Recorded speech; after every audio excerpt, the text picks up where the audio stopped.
Hello and welcome back to another episode of Dugout Debrief. This is episode 6, where today I'll be recapping the Dodgers vs. Marlins game that occurred on April 29th, 2026.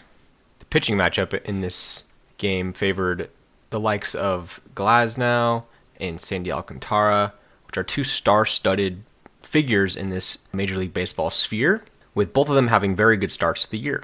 So right off the rip, Tyler Glasnow has been phenomenal up to this point this season with a 2.45 ERA prior to this game, and he has not finished a game outside of pitching 6 innings.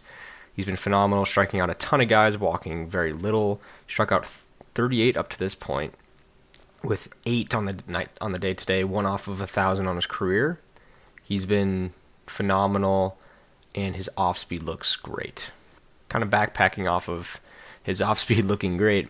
The 2 home runs that he gave up in this game today were both off four-seam fastballs. I'm not saying that his four-seam isn't a weapon, but his sinker and other things that move off of the plate has been so much more beneficial for him this year that he needs to pick his poison with when he's going to throw that four-seamer. I do think he got a little unlucky on that second home run that he gave up. I mean, that four-seam fastball was not off the plate, but on the outside corner, and he was able to take it out to left field in his 4th ever at bat with the Marlins.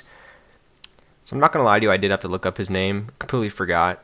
Asturi Ruiz homering against Tyler Glasnow in Los Angeles in a rubber match, crucial game that would decide a series win for the Marlins, which hasn't happened in Los Angeles since 2018.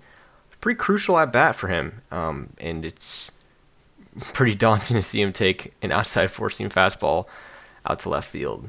So if I'm Tyler Glasnow, at that point you kind of just tip your cap to him and move on and keep trying to pound the zone and get guys to swing and miss. I mean, all day he had guys swinging and missing with his off speed. I mean, there's a really, really tough at bat with Otto Lopez that he made him look silly on a dirt ball. I mean, just silly.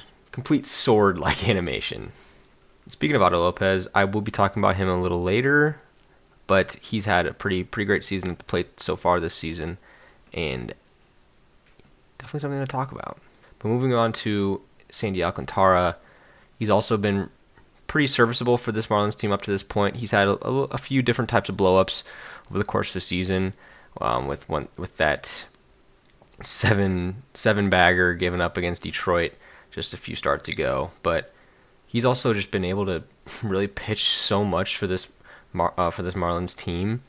You know, there's times where he'll be able to go 9 and not give up a run, or go 8 and a third, give up 2 runs. But then there's times where he'll go 5 and give you 1 strikeout with 6 walks.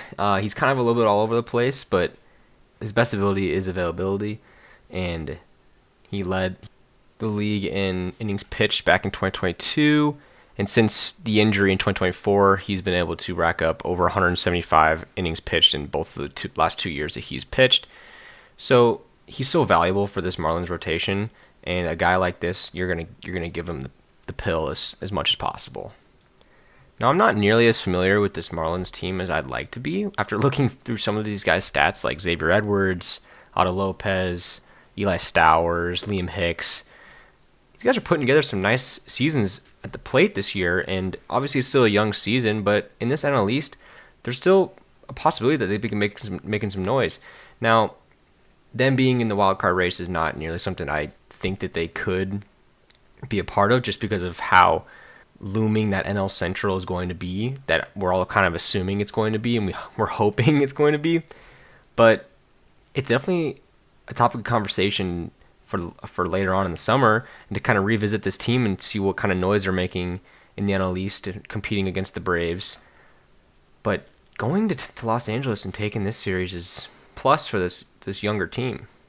So jumping right into some of these Marlins hitters like Xavier Edwards, Otto Lopez, and Liam Hicks. I won't talk nearly as much about Kyle Stowers as I'd like to. He's serviceable right now, but he's just coming off of an injury, and he'll definitely kind of, like, it's going to be one of those situations where water kind of finds his level. So I wouldn't be too worried about Kyle Stowers, but these guys that I mentioned before have been off to great starts, and hopefully these starts are not a fluke, and we're going to be seeing great seasons out of these guys.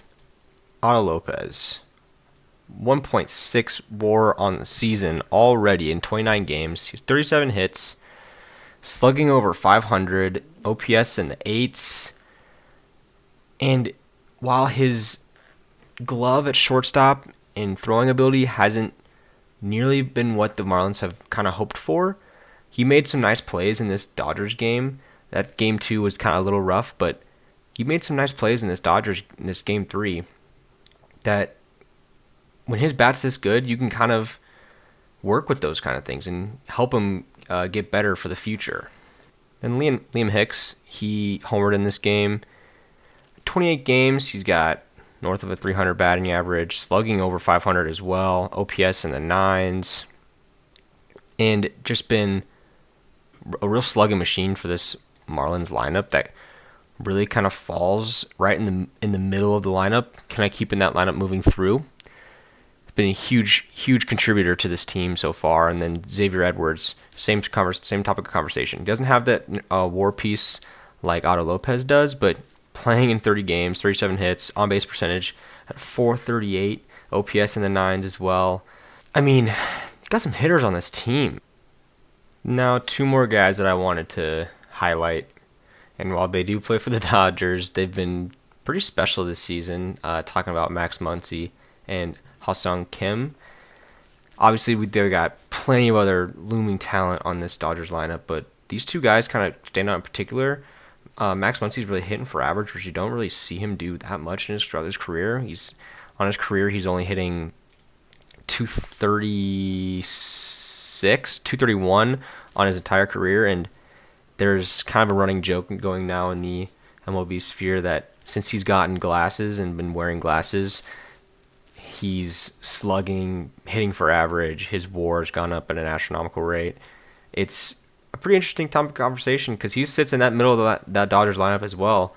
And when guys like that are hitting, and you're not even really getting that many contributions from Ohtani at the plate this year. Obviously, he's been a monster on the mound, but Freddie Freeman hasn't really started getting going, and Kyle Tucker hitting 240 on the season.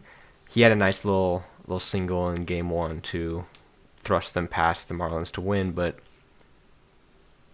other than that, to see guys like this kind of contributing in the way that they are, it's kind of a new age Dodgers team that doesn't feel like most of these guys aren't really that hateable, for as hateable as the Dodgers can be. And obviously, Dalton Rushing has kind of entered his name to that topic of conversation, but you can't hate a guy like Ha-Seong Kim or Kyle Tucker, but I don't know. I think it's just the situation that the Dodgers have put themselves in, along with the fans and the amount of money that they spend. They keep the sport interesting, but obviously, you're going to get haters along the way. And I kind of brushed over this a little bit, but Ha-Seong Kim's follow-through and overall batting stance, hitting stance, everything reminds me so much of Ichiro, and he's not going to be a guy that's going to be hitting for a ton of power, a ton of pop. He's going to be hitting for contact, putting the ball in the right places, and getting on base at an efficient rate while playing great defense at shortstop as well. All right, so now we're going to quickly talk about the end of the game. I think it was second and third, 1 out to close out the game. Shohei Ohtani comes up to the plate. He gets intentionally walked, which is a smart move by the Marlins. Obviously, it's Ohtani. And Freddie Freeman at the plate, 0-4 on the day, thinking, this is classic Dodgers. They're going to end up taking this game and just getting out of town, essentially. But this didn't happen. Freddie Freeman takes a ground ball, hits it to the second baseman. He runs over it. Shohei Ohtani doesn't run into the tag. He tries to get out of the way, runs out of the baseline, and Freeman's not hustling down the line. And the second baseman is able to just tag Ohtani and simultaneously step on the first base. I've never seen anything like this my entire life, and I think it's so great for the way that this game had to end. Obviously, the Dodgers were pressing for that tying run and game-winning run on second base, but unreal end to this game, and I don't think it could have ended any better for Dodgers fans or Marlins fans for that sake as well. A lot of people might have missed this kind of game. It was, a day game, rubber match, but it was very interesting. Started a pitching matchup to see that ending like that. It was a really entertaining game. So that's going to do it for episode 6 of Dugout Debrief, a recap of the Dodgers vs. Marlins game that occurred on April 29th, 2026. Hope you guys enjoyed. I will be trying to do more series recaps in the future. That kind of really encompasses the entire series versus just one game. But I hope you guys enjoyed. Let me know if you guys have any feedback down below, if you'd like to see anything. Thank you, and have a great rest of your day.